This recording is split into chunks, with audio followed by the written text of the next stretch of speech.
Welcome to legal guide 360 your complete legal compass में आप सभी व्यूअर्स का एक बार फिर स्वागत है। जैसा कि लास्ट लेक्चर के अंदर हमने सेक्शन 65 तक कंप्लीट कर लिया था और सेक्शन 65 जो थी वो हमारी बात कर रही थी किस चीज की कि cases in which secondary evidence relating to document may be given, अवस्थाएं जिनमें दस्तावेजों के संबंध में द्वितीयक साक्ष्य दिया जा सकेगा। कुल मिला के 61 से अगर हम बात करें तो हमने ये पढ़ लिया था कि proof of content of document, दस्तावेजों की अंतरा वस्तु का साक्ष्य, तो हमें बताया था कि the content of document may B prove either by primary और बाय सेकेंडरी। तो प्राइमरी एविडेंस क्या है ये हमें पता चला 62 के अकॉर्डिंग। इसके बाद सेकेंडरी एविडेंस क्या होता है ये हमें पता चला 63 के अकॉर्डिंग। और इसके बाद जो 64 सेक्शन थी उसने हमें ये बताया कि document shall be proved by primary evidence except in the case here in mentioned. तो प्राइमरी एविडेंस हम कब दे सकेंगे, इन कंडीशन, कौन सी जो कंडीशन है उनको छोड़ के हमें प्राइवेट एविडेंस के द्वारा ही क्या करना पड़ेगा, डॉक्यूमेंट का कंटेंट है इसको प्रूव करना पड़ेगा। इसके बाद हम सेक्शन 65 देखते हैं, उसमें ये बताया कि सेकेंडरी एविडेंस के द्वारा हम कंटेंट को कब प्रूव कर पाएंगे, कब सेकेंडरी एविडेंस दे सकेंगे, कौन सी वो कंडीशंस होंगी, इतना हमने पढ़ लिया था। उससे आगे की जो कहानी है वो हम आज करेंगे। तो आज जो हम इस चैप्टर 5 के अंदर जो हमारा बात करता है, चैप्टर 5 ऑफ डॉक्यूमेंट एविडेंस, ठीक है। तो इसके अंदर जो हम बात करेंगे दस्तावेजी साक्ष्य के विषय में, वो ये बात करेंगे कि 65A और 65B इंफॉर्मेशन टेक्नोलॉजी एक्ट 2000 के द्वारा लाए गए थे। नए लॉ की अगर हम बात करें तो नए लॉ के अंदर ये जो सेक्शन 65A है अब वो 62 हो गया है भारतीय साक्ष्य अधिनियम 2023 के अकॉर्डिंग। जो 65B सेक्शन थी वो अब भारतीय साक्ष्य अधिनियम 2023 के अकॉर्डिंग 63 हो गई। एक सेक्शन जो आपको दिख रही होगी 61 सेक्शन, पूरी एक जो सेक्शन है जो भारतीय साक्ष्य अधिनियम 2023 उसके अंदर ऐड हुई है। तो हम आज एक्चुअल में अगर बात करें तो हम आज भारतीय साक्ष्य अधिनियम 2023 की सेक्शन की अगर बात करें तो सेक्शन 61, 62 और 63 बढ़ेंगे। अगर एविडेंस, इंडियन एविडेंस एक्ट 1872 की बात करें तो उसकी सेक्शन 65A और 65B पढ़ेंगे। दोनों में कितना अंतर आया है, क्या चेंजेस आया है वो पढ़ेंगे। नए कानून के अंदर लेजिस्लेचर ने क्या चेंज किया है उसको समझेंगे और इस चीज का आपको जवाब मिलेगा कि अगर कोई इलेक्ट्रॉनिक्स डॉक्यूमेंट से, अगर इलेक्ट्रॉनिक्स डॉक्यूमेंट का कंटेंट अगर प्रूव करना है आपको तो उसके लिए क्या प्रक्रिया होगी। क्या हर कंडीशन में ही 65B का सर्टिफिकेट देना अनिवार्य है। इन सभी सवालों का जवाब मैं आज के इस लेक्चर के अंदर आपको देने वाला हूं। तो चलिए देखते हैं लेक्चर। तो सबसे पहले जो सेक्शन 61 है, ये सेक्शन 61 किसकी है, भारतीय साक्ष्य अधिनियम 2023 की। ये इंडियन एविडेंस एक्ट 1872 के अंदर आपको देखने को नहीं मिलेगी। तो पहली चीज समझो कि ये जो सेक्शन है ये नई ऐड की गई है, तो आपके लिए वैसे ही इंपॉर्टेंट हो जाती है। और ये जो सेक्शन है ये बात किस चीज की कर रही है, इलेक्ट्रॉनिक और डिजिटल रिकॉर्ड। अब हिंदी में इलेक्ट्रॉनिक को इलेक्ट्रॉनिक ही बोलते हैं और डिजिटल को डिजिटल ही बोलते हैं, रिकॉर्ड को हिंदी में अभिलेख बोलते हैं। तो आप ऐसे ही याद रखो कि इलेक्ट्रॉनिक और डिजिटल रिकॉर्ड या इलेक्ट्रॉनिक और डिजिटल अभिलेख।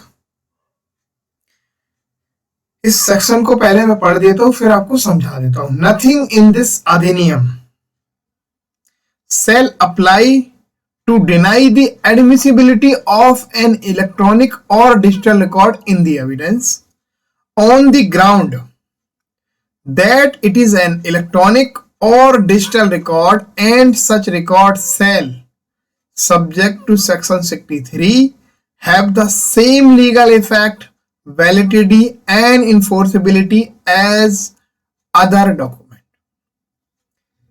सेक्शन ये कहना चाहती है कि इस अधिनियम की कोई बात, नथिंग इन दिस अधिनियम मतलब इस अधिनियम की कोई बात इस आधार पर किसी एविडेंस में, किसी इलेक्ट्रॉनिक या डिजिटल एविडेंस की एडमिसिबिलिटी से क्या नहीं करेगी, डिनाई नहीं करेगी, मतलब मना नहीं करेगी कि जो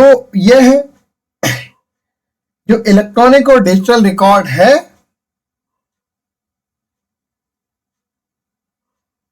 इस अधिनियम की कोई बात इस आधार पर एविडेंस में किसी इलेक्ट्रॉनिक या डिजिटल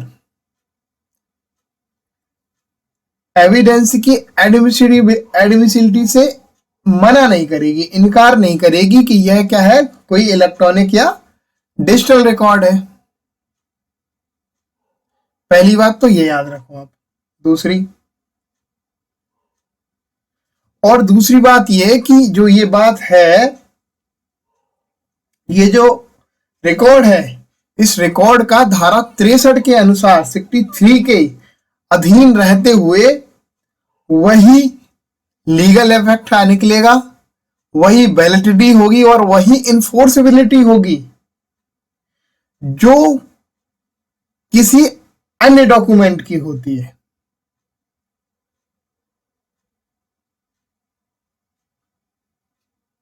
एज अदर डॉक्यूमेंट। एक लाइन के अंदर मैं बताऊं कि इस अधिनियम की कोई बात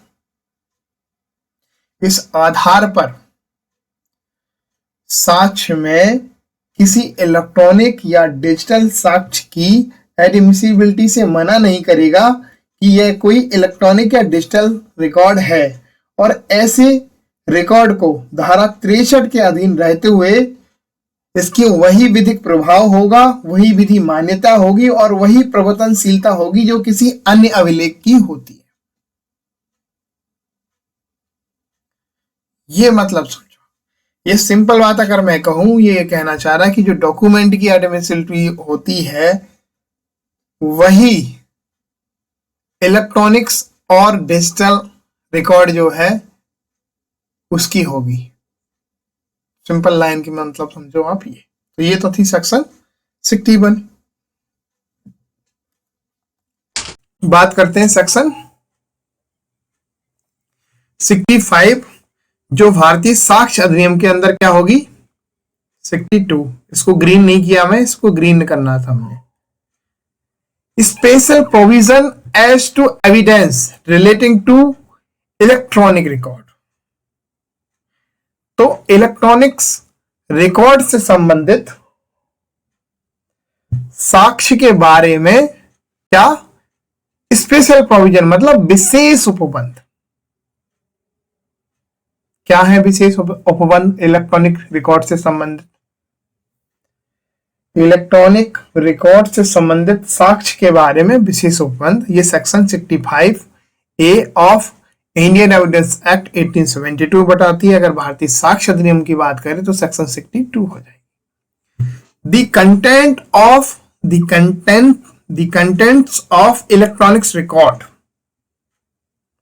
the contents of electronics record may be proved in accordance with the provision of section 65B। अगर भारतीय साक्ष्य अधिनियम की बात करें तो सेक्शन 63। तो जो इलेक्ट्रॉनिक रिकॉर्ड है उसके कंटेंट मतलब उसकी अंतःवस्तु को साबित किया जा सकेगा, मे बी प्रूव मतलब साबित किया जा सकेगा किसके अकॉर्डिंग? तो सेक्शन 65B के उपबंधों के अकॉर्डिंग। एक सिंपल लाइन के अंदर अगर मैं बताऊं तो इलेक्ट्रॉनिक रिकॉर्ड की जो कंटेंट है उनको सेक्शन 63 के प्रोविजंस के अनुसार साबित किया जा सकेगा। इतनी सी बात बताई हमें सेक्शन 65A ने, बहुत इजी है।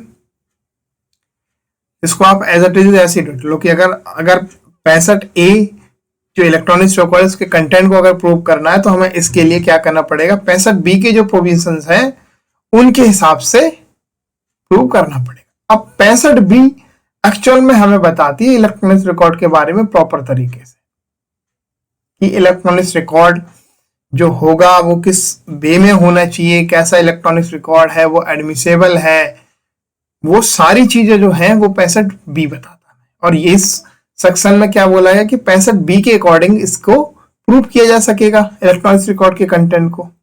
तो बगैर किसी देरी के हम 65B समझते हैं।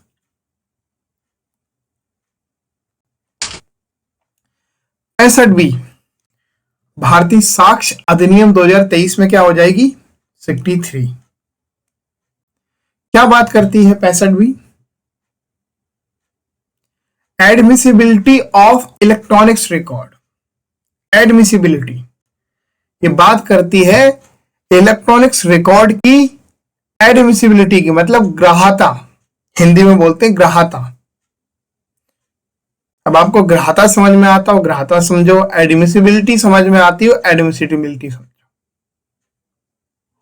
जो भी समझ में आए। कहने का मतलब ये है कि जो इलेक्ट्रॉनिक्स जो रिकॉर्ड है उनकी एडमिसिबिलिटी की बात करती है कि कब वो एडमिसिबल होंगे, ग्रहण करने योग्य होंगे, कि उनको एक्सेप्ट करने योग्य होंगे, ये बताती है सेक्शन 65B। अब भारतीय साक्ष्य अधिनियम के अंदर होगी सेक्शन 63। तो पहले बेयर एक्ट की लैंग्वेज पढ़ लेते हैं। ये बड़ी सेक्शन है, जितनी ज्यादा आपको उलझाएगी उतनी सरल है। कुछ लिमिटेड कंडीशंस हैं वो आपको याद रखनी और उतने में से ही क्वेश्चंस आते हैं और उतने ही आपको करनी है। कोर्ट के अंदर भी आपको वही चीजें देखनी है। अगर कोई 65B का अगर कोई रिकॉर्ड ला रहा है, कोई अगर इलेक्ट्रॉनिक्स रिकॉर्ड दे रहा है, इलेक्ट्रॉनिक्स एविडेंस दे रहा है, तो आपको क्या देखना है, ये 65B बता देती है। तो सबसे पहले करते हैं not with standing anything content in this act. जो मैंने ग्रीन से करा है ये चीजें ऐड हुई हैं और जो रेड से किया है वो चीजें हटा दी गई हैं। मैं पहले भी बता चुका हूं वीडियो के अंदर। ऐसे ही जहां ग्रीन है मतलब समझ लो वो चीज ऐड हुई है। ये हमारे भारतीय साक्ष्य जो अधिनियम है 2023 उसके अंदर ये चीज ऐड होके आई है। अगर हम भारतीय साक्ष्य अधिनियम के अगर हम डेफिनेशन पढ़ें तो notwithstanding anything content in this अधिनियम एक्ट नहीं आएगा, एक्ट हटा दिया गया। अगर भारतीय साक्ष्य अधिनियम इंडियन एविडेंस एक्ट 1872 की बात करें तो notwithstanding anything content in this act आ जाएगा। फिर any information content in electronics record which is printed on paper, store, record or copied in optical or magnetic media. अब ये और सेमीकंडक्टर मेमोरी लिखा, ये हमारा भारतीय साक्ष्य अधिनियम 2023 के अंदर ये वर्ड ऐड किया गया। तो पहले हम समझते हैं कि पहले जो हमारा जो कानून था उसके अंदर क्या था, अब क्या है। तो पहले तो मैं इस बेयर एक्ट की एक बार पढ़ देता हूं। Not with standing anything content in this act any information contain in an electronic record which is printed on paper, store, record or copied in optical or magnetic media produced by a computer hereinafter referred to as the computer output shall be deemed to be also a document। पहली बात हो गई यहां तक कि वो document होगा। मैं समझाऊंगा, अभी घबराना नहीं है इस चीज के लिए। If the condition mention in this section are satisfy, इस चीज को आप लाइन करो इसके अंदर, सिर्फ इस चीज के अंदर। If condition mention in this section are satisfy in relation to the information and computer, और वर्ड यूज नहीं हुआ एंड, ये मतलब उसकी इंफॉर्मेशन और वो कंप्यूटर इन क्वेश्चन इस चीज को shall be admissible in any proceedings without further proof of production of the original का कोई proof, evidence or any content of the original or any fact stated therein on which direct evidence would be admissible. Simple सा अगर मैं आपको समझाऊं तो ये कहना चाह रहा है कि इस अधिनियम में किसी बात के होते हुए भी किसी इलेक्ट्रॉनिक रिकॉर्ड में कोई चीज कंटेन है, किसी सूचना को, इंफॉर्मेशन को, जो किसी कंप्यूटर या किसी कंप्यूटर अन्यथा द्वारा क्या होती है, स्टोर करी जाती है, पेपर पे प्रिंट करी जाती है, क्या करी जाती है, रिकॉर्ड करी जाती है और कॉपीड किसमें, ऑप्टिकल में और मैग्नेटिक मीडिया। अब आपको ऑप्टिकल और मैग्नेटिक मीडिया अगर आना चाहते हो, ऑप्टिकल मैं आपको एक बताऊं ये क्या होता है कि लाइट के जरिए डाटा प्रोसेस करते हैं। इजी वे में आप समझो तो मैं आपको बताऊं, ऑप्टिकल लाइक ऐसे आप एग्जांपल इसके देखें तो जैसे सीडी हो गया, डीवीडी हो गया, ये ऑप्टिकल मीडिया के एग्जांपल है। और मैग्नेटिक मीडिया की बात करें तो तुम्हारा जैसे कि ये चिप्स हो गई, हार्ड डिस्क हो गई, ये मैग्नेटिक मीडिया के हैं। पेन ड्राइव हो गई।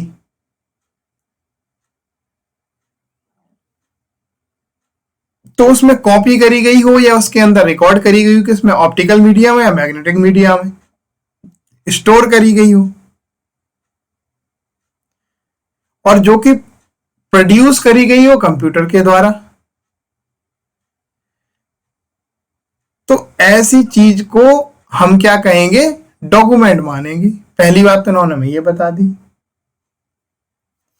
अब दूसरी बात बताई कि if the condition mention in this section are satisfy,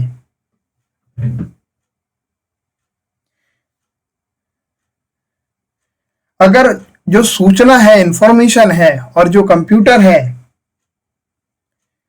के संबंध में जो शर्त है,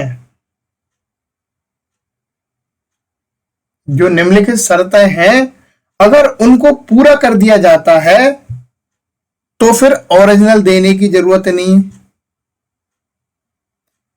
ओरिजिनल को प्रूव करने की जरूरत नहीं है, उसके लिए कोई डायरेक्ट एविडेंस देने की जरूरत नहीं है। इन सब के बिना ही ये क्या होगा, एडमिसेबल होगा। इतनी सी बात। एक बार और रिपीट कर देता हूं, और रिपीट करने से पहले यह समझा देता हूं कि अब जो भारतीय साक्ष्य अधिनियम 2023 है उसके अंदर इन्होंने ऑप्टिकल मैग्नेटिक मीडिया के साथ एक वर्ड और यूज करा, सेमीकंडक्टर मेमोरी।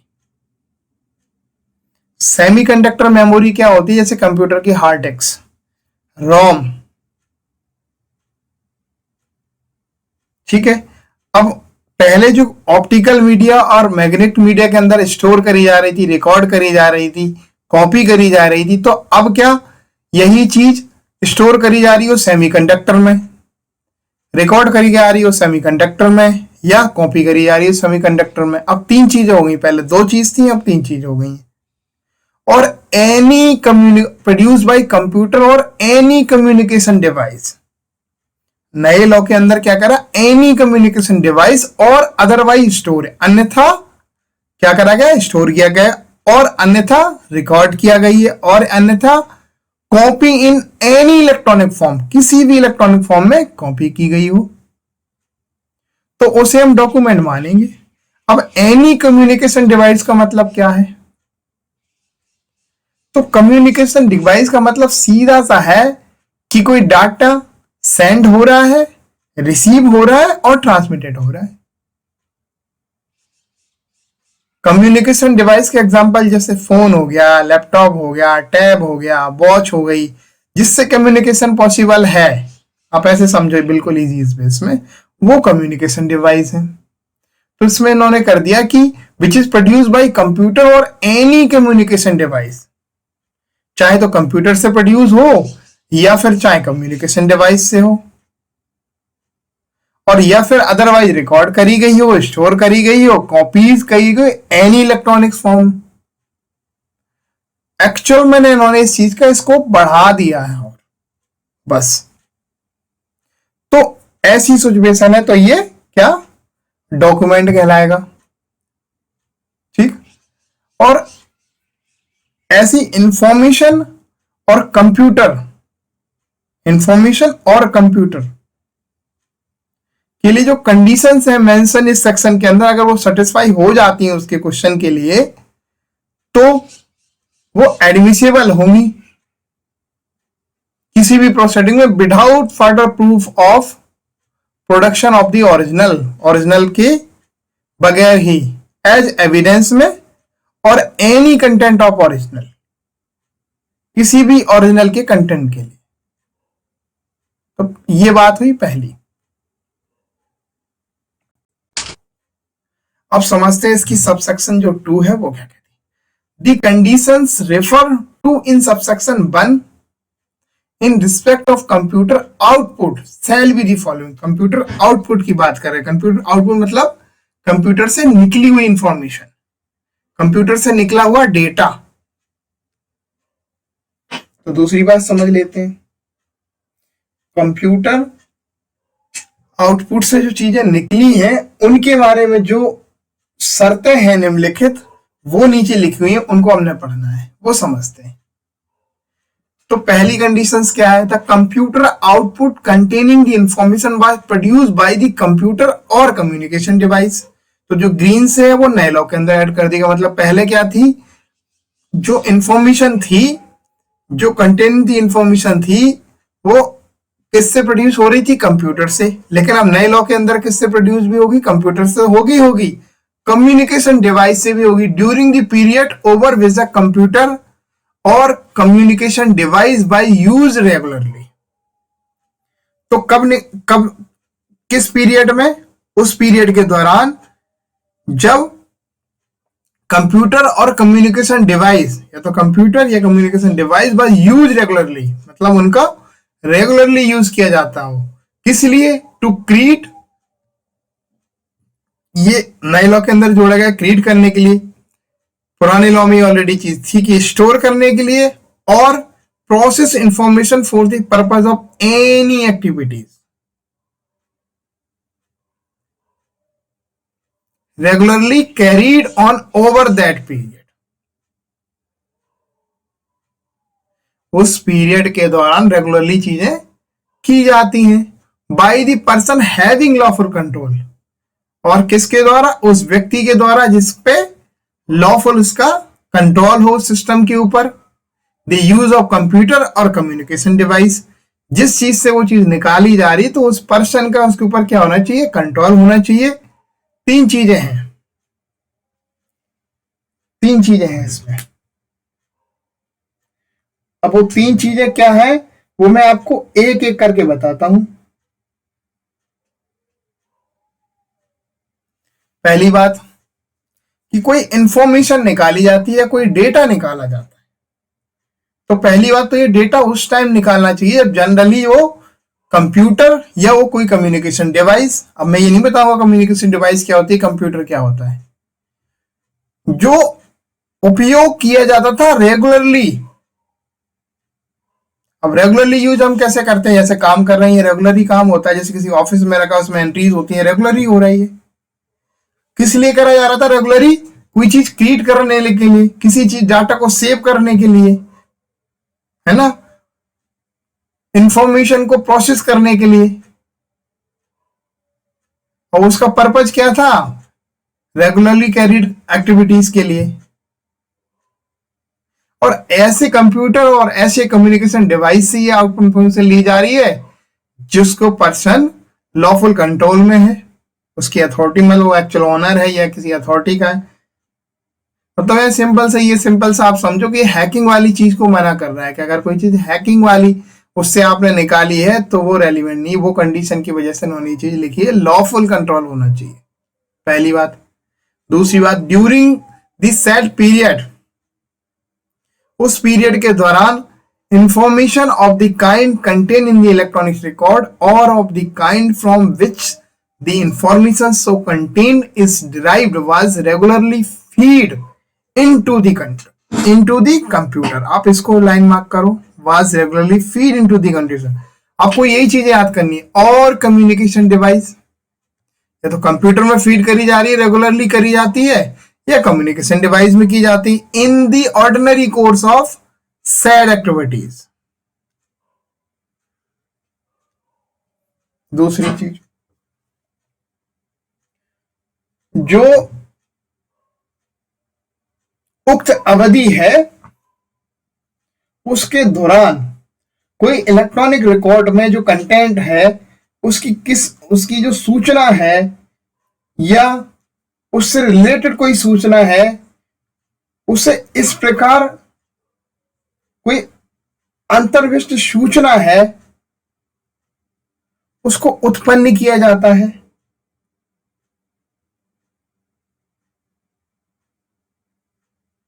और वो कब करी गई है?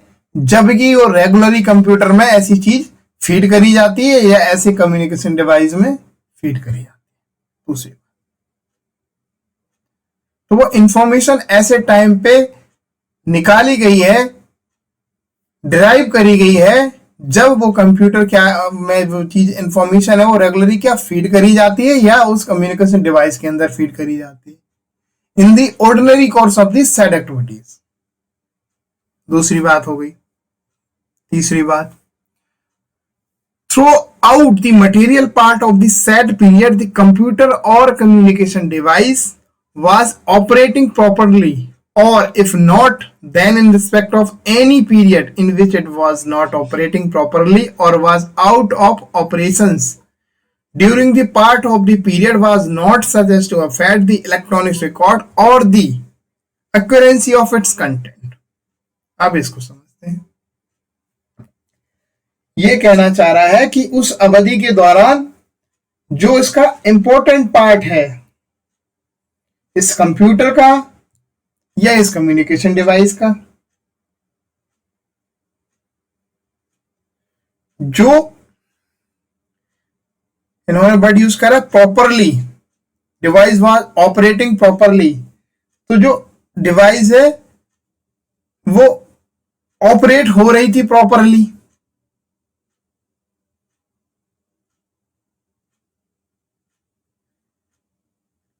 और if not then in respect of any period in which it was not operating properly, या उस टाइम पर प्रॉपरली काम नहीं कर रही थी और was out of operation, out of operation थी मतलब वो काम ही नहीं कर रही थी, बंद पड़ी थी बिल्कुल।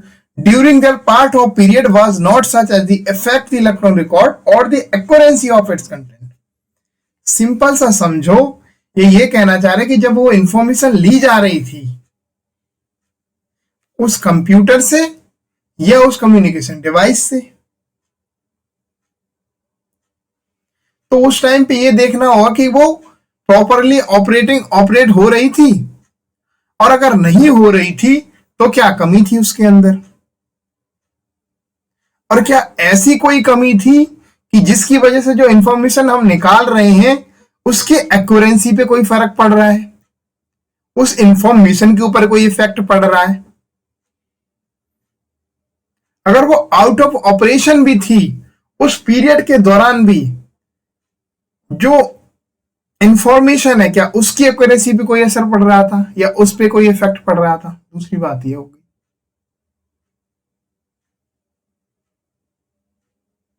तो उस इंफॉर्मेशन पे चाहे वो कंप्यूटर से ली जा रही हो चाहे वो कम्युनिकेशन डिवाइस से ली जा रही हो, जब वो या तो वो प्रॉपर वर्क कर रहा हो, अगर वो नहीं कर रहा हो पर्टिकुलर कुछ पीरियड के लिए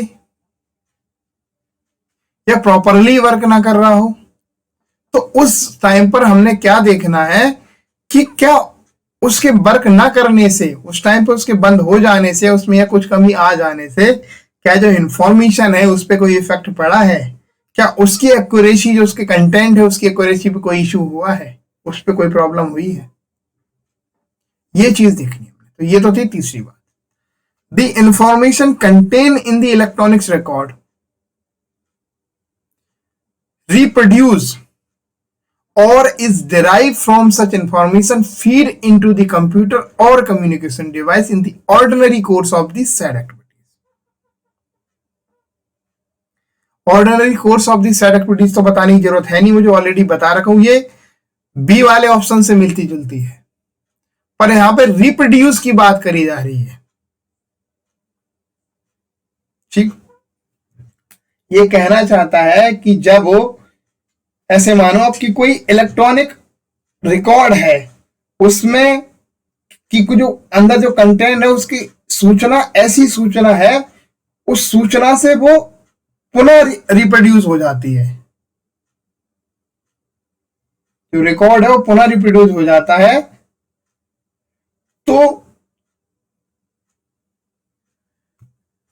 तो हम सिर्फ उसमें ऐसी चीज देखेंगे, ये रिप्रोड्यूस हो रहा है, तो ये जनरली जो काम करते हैं सामान्य परिस्थिति में ही हो रहा है। जनरली जो डेटा एक रिप्रोड्यूस होता है किसी को काम करते वक्त, तो क्या ऐसी इंफॉर्मेशन तब हुई है? तो चौथी कंडीशन के अंदर हमें वो चीज देखनी है।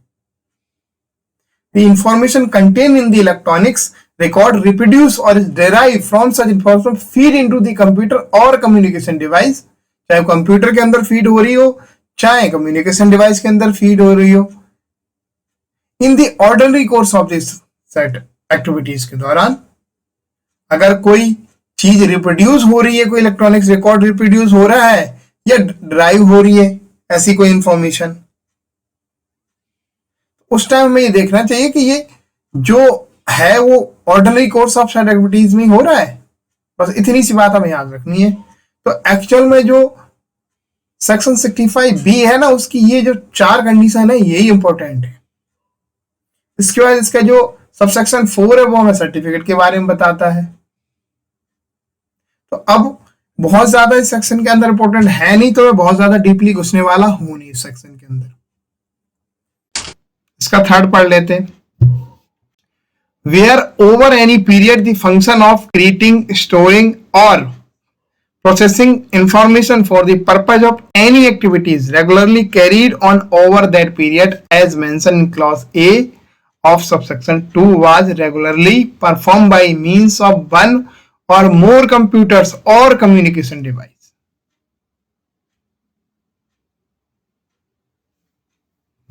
इसको ऐसे समझो, ये जो हमसे कहना चाहते हैं वो ये कहना चाहते हैं कि जहां किसी अवधि में जो सेक्शन 2 है उसका सबसेक्शन सबसेक्शन जो 2 है उसका सब क्लॉज ए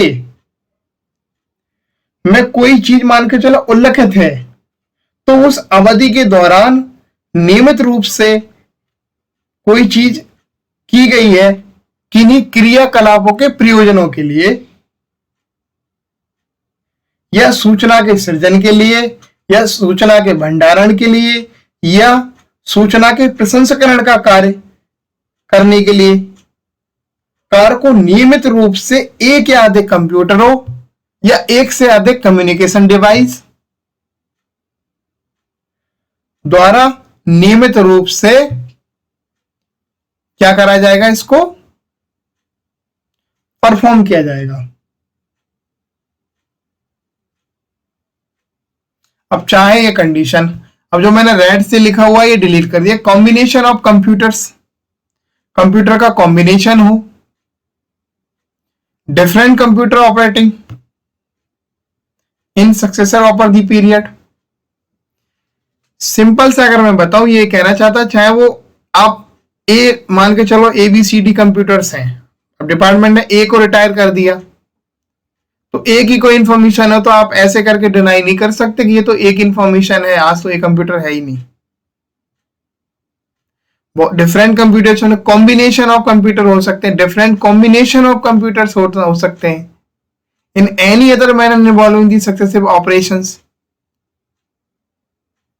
अगर भारतीय साक्ष्य अधिनियम 2023 के अंदर की अगर हम बात करें, तो उन्होंने कहा है कि stand alone mode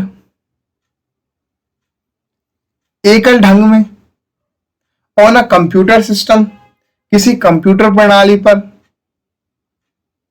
on a computer network, किसी कंप्यूटर नेटवर्क पर,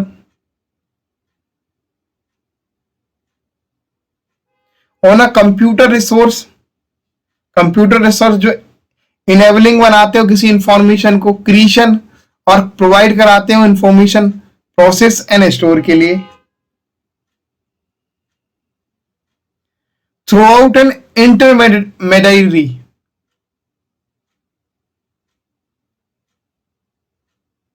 किसी मध्यवर्ती द्वारा। तब क्या होगा? तो ऑल दी कंप्यूटर्स और कम्युनिकेटर के साथ, सभी कंप्यूटर और कम्युनिकेशन डिवाइस, उनका उपयोग किया जाएगा फॉर दी पर्पज, किस पर्पज के लिए? ड्यूरिंग दैट पीरियड, उस पीरियड के लिए, shall be treated for the purpose of this section as constituting a single computer और कम्युनिकेशन डिवाइस, कि जैसे वो सिंगल कंप्यूटर या सिंगल कम्युनिकेशन डिवाइस से ली गई है।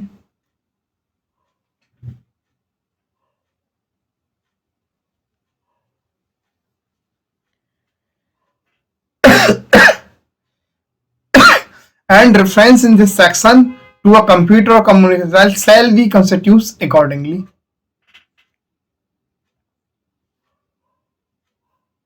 ठीक है। और इस धारा में किसी कंप्यूटर या कम्युनिकेशन डिवाइस के प्रति जो निर्देश का होगा उसका क्या करा जाएगा? कंस्ट्रक्शन करा जाएगा accordingly, constitute accordingly, sorry constitute किया जाएगा उसको। मतलब कॉन्स्टिट्यूट होता है, आपको मैं समझाऊं, अर्थान्वयन हिंदी में। तो ये समझ में आ गया होगा। बहुत ज्यादा डीप में घुसूंगा नहीं और बहुत ज्यादा आपको भी इसमें घुसने की जरूरत है नहीं। सिंपल सा मैंने समझा दिया कि कंप्यूटर नेटवर्क, अगर नई की बात करें, कंप्यूटर नेटवर्क से है, स्टैंड अलोन मोड हो ना, कंप्यूटर नेटवर्क हो, ये सारी चीजें। आप पहले वाली लॉ की बताएं तो कॉम्बिनेशन ऑफ कंप्यूटर हो, एक से ज्यादा कंप्यूटर और डिफरेंट कंप्यूटर्स ऑपरेटिंग सब हो। अब पढ़ते हैं सबसेक्शन 4। इन एनी प्रोसीडिंग्स,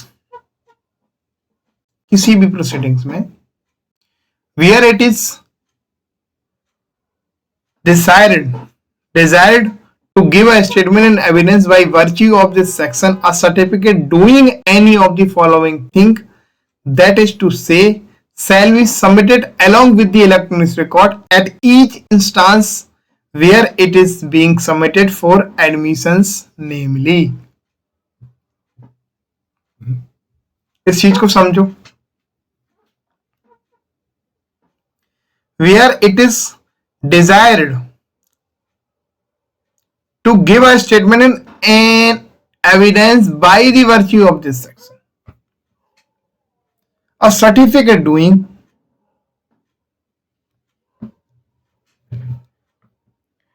तो किन्हीं प्रोसीडिंग्स में जहां इस सेक्शन के आधार पर एविडेंस में कोई विवरण दिया जाना,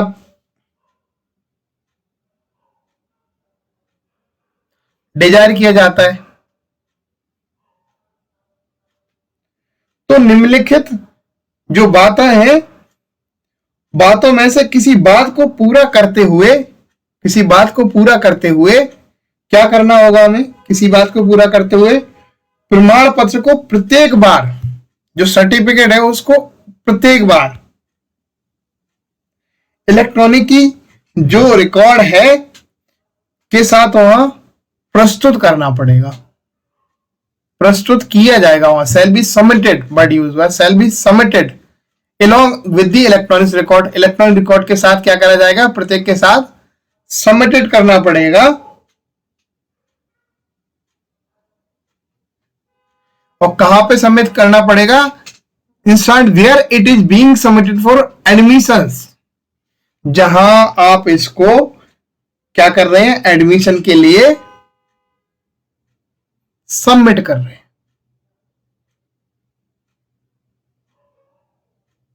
सिंपल सा समझो।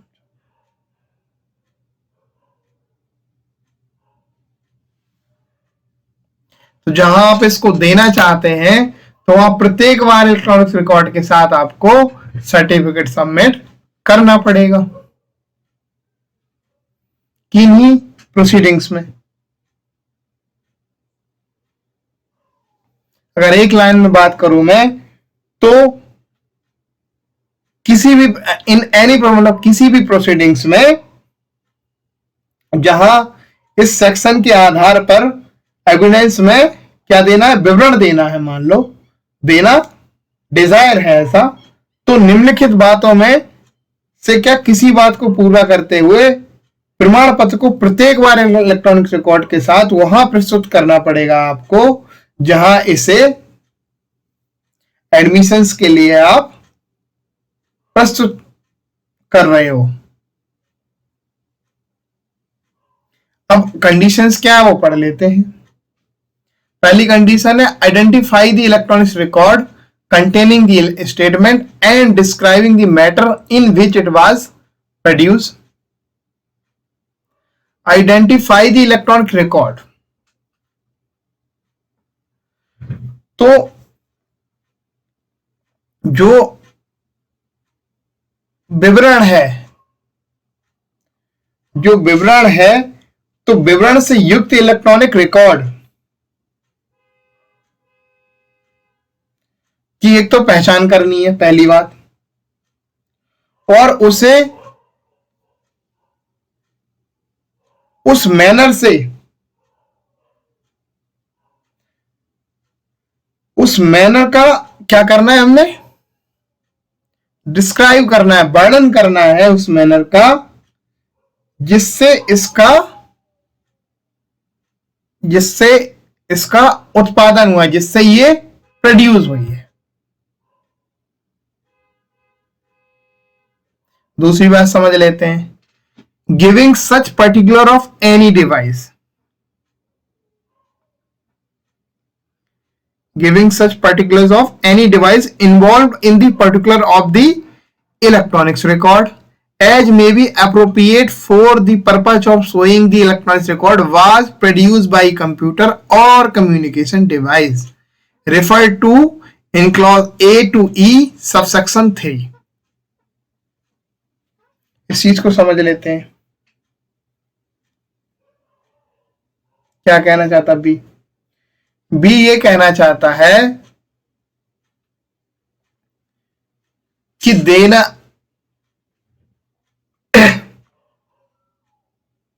कि मान के चलो कोई इलेक्ट्रॉनिक्स अभिलेख है, उसके क्या करना है, प्रोडक्शन के लिए, उसके प्रोडक्शन के लिए किसी युक्त को ऐसी विशेषताएं देनी पड़ेंगी, पर्टिकुलर्स देने पड़ेंगे जो यह दर्शित करने के प्रयोजन के लिए समुचित हो कि इलेक्ट्रॉनिक जो ये रिकॉर्ड है या कंप्यूटर जो सबसेक्शन 3 के सब क्लॉज ए से लेके ई के बीच में निर्दिष्ट किसी संचार युक्त द्वारा उत्पादन किया गया था। बस इतना समझो। सी समझ लेते हैं, dealing with any of matter to which the condition mentioned in subsection 2।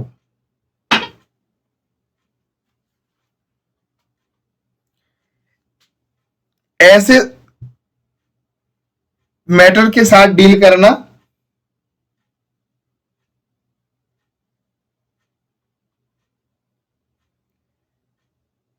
जिनको सबसेक्शन 2 के अंतर्गत मेंशन किया गया हो, and purporting to be signed by a person and purporting to be signed by occupying a responsible official position in relation to the operation or the relevant device। ये delete कर दिया है। in charge of the computer or communication device the management of the relevant activities whichever is appropriate, and an expert shall be evidence of any matter stated in the certificate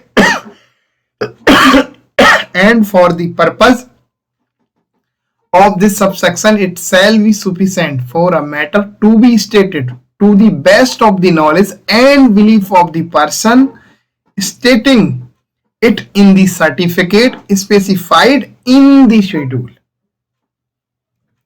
इसको समझते हैं क्या कहना चाहता है? ये कहना चाहता है कि और किसी ऐसे व्यक्ति द्वारा हस्ताक्षर किए जाने के लिए परपोर्टिंग होगा, तात्पर्य तो होगा कि जो कंप्यूटर या कम्युनिकेशन डिवाइस की रेलिवेंट के क्रियाकलाप के मैनेजमेंट का इंचार्ज ऑफ द कंप्यूटर होगा, या कम्युनिकेशन डिवाइस का मतलब कंप्यूटर का इंचार्ज या कम्युनिकेशन डिवाइस का इंचार्ज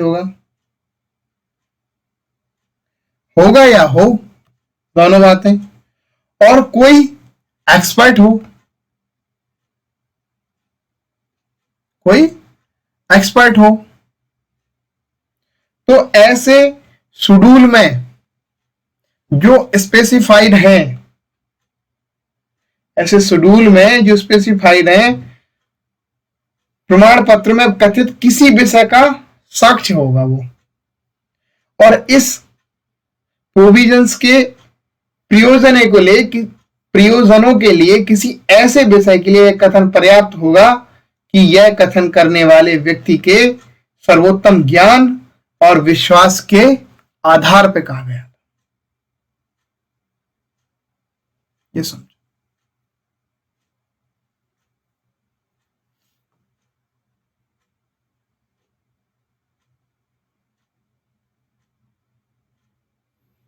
तो पहली बात तो ये कहना चाह रहा है कि परपोर्टिंग होगा, साइन के लिए वो किसी ऐसे व्यक्ति के द्वारा होगा जो इंचार्ज होगा इस कंप्यूटर का या कम्युनिकेशन डिवाइस का। उससे ऐसी हम तात्पर्य रख सकते कि भाई उसके साइन होने चाहिए। और the management of the relevant activities,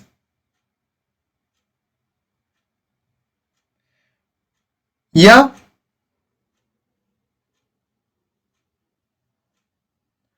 कोई एक्सपर्ट हो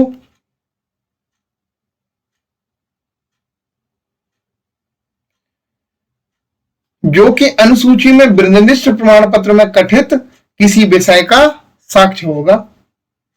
और इस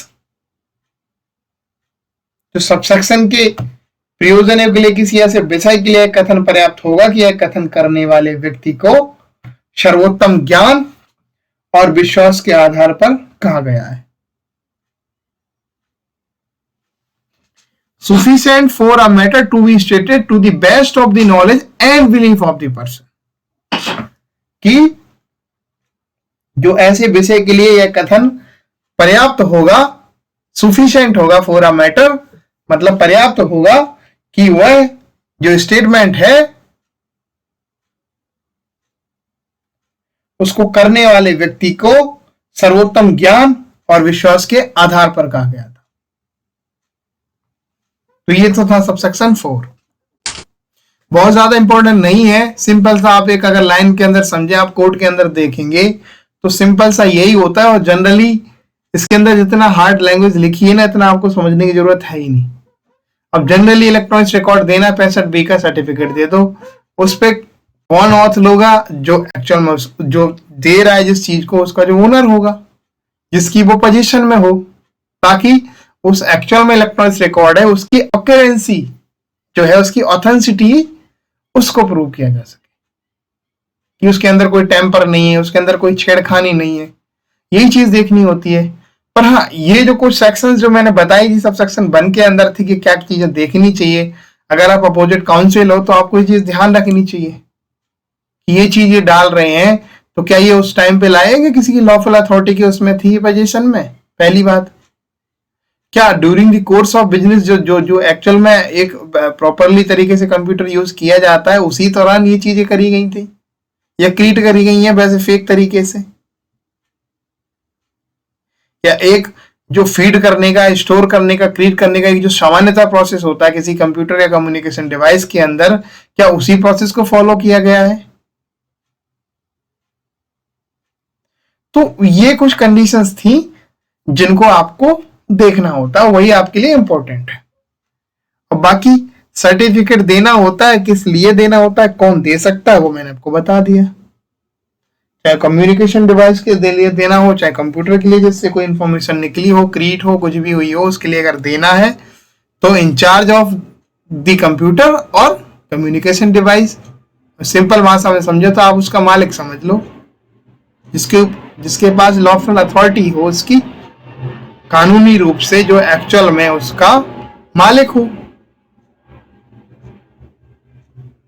जिसकी वो अथॉरिटी में हो, तो वो उसके लिए सर्टिफिकेट दे सकेगा। और वो सर्टिफिकेट देगा, वो आप यही डिक्लेरेशन देगा अपनी नीचे। क्या डिक्लेरेशन देगा? यही तो देगा कि to the best of the knowledge and belief of the person stating it is certified specified in this schedule. इसका सब सेक्शन 5 पढ़ लेते हैं। For the purpose of this section, इस सेक्शन के पर्पज के लिए क्या है पढ़ लेते हैं। क्या कहना चाहता है पर्पज ऑफ दिस सेक्शन? इस सेक्शन के प्रयोजनों के लिए, इस धारा के प्रयोजनों के लिए। पहली बात, information shall be taken to be supply to a computer और communication device.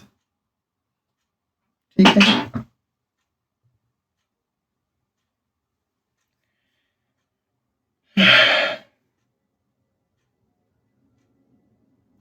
if it is supplied thereto in any appropriate form and whether it is so supplied directly or without human intervention by means of any appropriate equipment।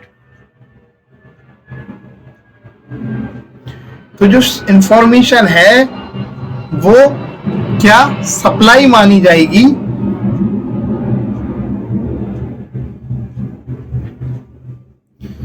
To a computer और communication device के लिए, कब? If it is supply thereto in any appropriate form, कि वो supply करी गई हो appropriate form से,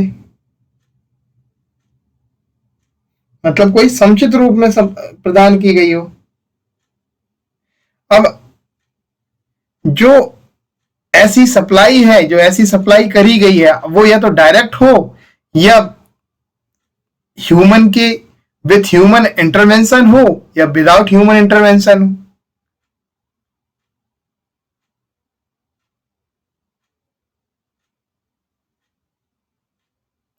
और by means any appropriate occupant. तो पहली बात तो ये हो गई।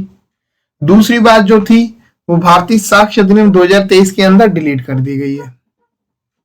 Whether in the course of activities carried on by any official information is supplied with a view to its being stored or processed for the purpose of this activities by a computer operated otherwise than in the course of those activities, that information is duly supplied to the computer shall be taken to be supplied to it in the course of those activities।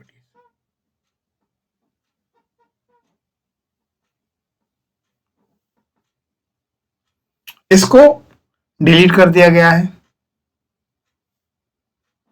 तो पढ़ने की भी जरूरत नहीं है, आपके लिए important भी नहीं है। वैसे डीपली नहीं घुसना है तो इसको समझना भी नहीं है, आप ये भूल जाओ। अब 5 के जो सब क्लॉज है वो ए और बी है, केवल पहले ए बी सी थी, वो ए और बी है। और उसमें भी जो चीजें ऐड करी गई हैं वो मैंने आपको ग्रीन से करी रखी हैं। जो सी है भारतीय साक्ष्य अधिनियम 2023 के हिसाब से, जो बी है वो ये कहता है कि a computer output shall be taken to have been produced by a computer और communication device whether it was produced by it directly or with or without human intervention by means of any appropriate equipment or by other electronics means as referred to in clause A to E of subsection 3। subsection 3 मैंने आपको पढ़ा दिया है। तो ये कहना चाहता है कि कंप्यूटर जो आउटपुट है उसको या तो कंप्यूटर या कम्युनिकेशन डिवाइस के द्वारा प्रोड्यूस समझा जाएगा,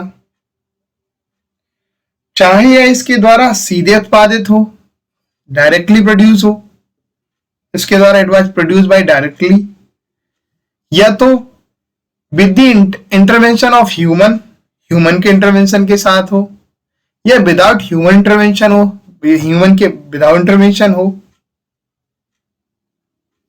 ठीक है,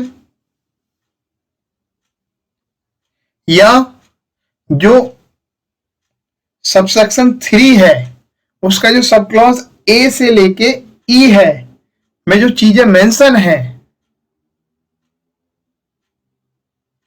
जो चीज रेफर गई है उसमें, तो कोई उनके अकॉर्डिंग कोई अदर इलेक्ट्रॉनिक्स मीन से हो।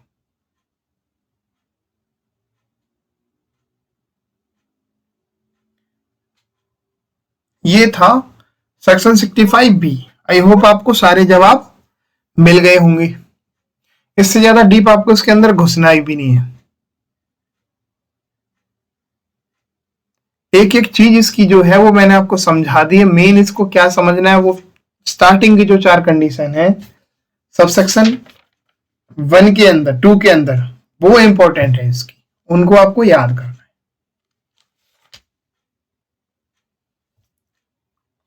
फिर सेक्शन जो सबसेक्शन 4 है उसके अंदर सर्टिफिकेट देगा, तो सर्टिफिकेट कौन देगा, कैसे मिलेगा, वो चीजें इंपॉर्टेंट थी।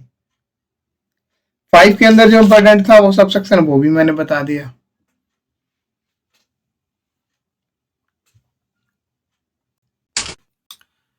अब ये आपके लिए होमवर्क है, ये प्रीवियस ईयर के आंसर हैं, इस पे मैं आंसर राइटिंग कराऊंगा नेक्स्ट लेक्चर के अंदर जो आएगा। तो ये क्वेश्चंस हैं एक ही टॉपिक से जुड़े, आप इसके ऊपर लिखने की कोशिश करें। इसका आंसर जो है ना वो मैं इसके नेक्स्ट जो लेक्चर लूंगा उसके अंदर इसका आंसर आपको बताऊंगा, और आपको देखना है कि इन 5 आंसर के लिए मैं एक 5 क्वेश्चंस के लिए एक आंसर दूंगा, और उसके अंदर ही ये 5 के आंसर आपको मिल जाएंगे। ठीक है, तो ये आपके लिए होमवर्क है। Thank you so much. Join our Telegram channel to get free study material. अगर आपको इसकी पीडीएफ चाहिए है, जिस पीडीएफ के अंदर मैंने कंपेयर करके बताया हुआ है कि क्या ऐड हुआ है, क्या रिमूव हुआ है, अगर उसको आपको पढ़ना है, आप इंटरेस्टेड है, तो टेलीग्राम चैनल मेरा आप सब्सक्राइब कीजिए, जो कि लीगल गाइड 360 के नाम से ही है। Thank you for watching and subscribe for more video. इतना ही 65A और 65B के अंदर इंपॉर्टेंट था, तो जो मैंने आपको बता दिया, इससे ज्यादा डीप आपको पढ़ना नहीं है, ना ही आपके एग्जाम के लिए इतना इंपॉर्टेंट है। कोर्ट के पर्पज से भी जितना इंपॉर्टेंट है वो मैं आपको बता चुका हूं। जनरली आपको क्या देखना है वो चीजें मैं बता चुका हूं। कुछ चीजें मैं और बता देता हूं। कुछ जजमेंट है उनके अकॉर्डिंग ये कहा कि अगर कोई ओरिजिनली सोर्स अगर कोई है वही कोर्ट के अंदर प्रोड्यूस किया जाता तो 65B की डॉक्यूमेंट की देने की जरूरत नहीं है। जैसे कि किसी मोबाइल में ही, मैं आपको एग्जांपल दूं, किसी मोबाइल के अंदर ही वो इंफॉर्मेशन है और आपने वो मोबाइल ही सबमिट कर दिया कोर्ट के अंदर, तो उसके साथ 65B की सर्टिफिकेट देने की इंपॉर्टेंट जरूरत नहीं है। ये जजमेंटों के जरिए आई ये चीजें निकल के। तो ये चीजें आपको याद रखनी है। कई बार कोर्ट आपसे मांग लेता है ओरिजिनल के साथ भी कि 65B दो, तो आपको वो जजमेंट सर्च करके बतानी है कि देखो ओरिजिनल के साथ 65B देने की जरूरत नहीं है। सिंपल सा जो सोर्स है जिससे वो इंफॉर्मेशन निकाली जा रही है, एक नॉर्मल जो एक प्रोसेस होता है काम करने का, उस दौरान वो निकाली जा रही है, तो वो जो सिस्टम है वही अगर ला के रख दिया जाता है, वही दे दिया जाता है। मान के चलो मेरे किसी उसके अंदर एक कोई चीज है, उसी में क्रिएट हुई है वो, और वही चीज लेके दे देते हैं हम, तो फिर 65B की रिक्वायरमेंट नहीं रह जाती। ये तो थी आज की सेक्शन। जो आज के लिए आपको इस सेक्शन के अंदर इंपॉर्टेंट था वो मैंने आपको सारा कुछ बता दिया है। इससे ज्यादा और कुछ इंपॉर्टेंट आपके लिए है नहीं। एक जजमेंट है वो मैं आपको और बता देता हूं। तो उसके अंदर जो बात करी गई है वो paper print out of electronics record store. एक पेपर प्रिंट आउट करा गया, उसको स्टोर किया गया। तो इस जजमेंट जो थी, ये जजमेंट आपकी थी Tommaso Bruno versus state of UP 2015 की है। सुप्रीम कोर्ट की जजमेंट है ये। इसमें इन्होंने बताया कि जो सेक्शन 65 है, सेक्शन 65B का सब सेक्शन 1 है, वो एडमिसिबल बनाता है एक डॉक्यूमेंट को। वो paper print out of electronics record store in optical or magnetic media produced by a computer subject to the fulfillment of the condition specified in subsection 2 of section 65B। ठीक है, यहां तक बात आपको समझ में आई। और दूसरी बात ये कि secondary evidence of content of document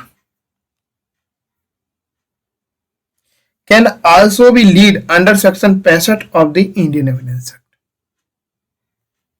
तो ये कुछ इंपॉर्टेंट था आपके लिए, और फिर आएंगे नेक्स्ट लेक्चर लेके इससे आगे की सेक्शन। तब तक के लिए धन्यवाद। Thank you so much.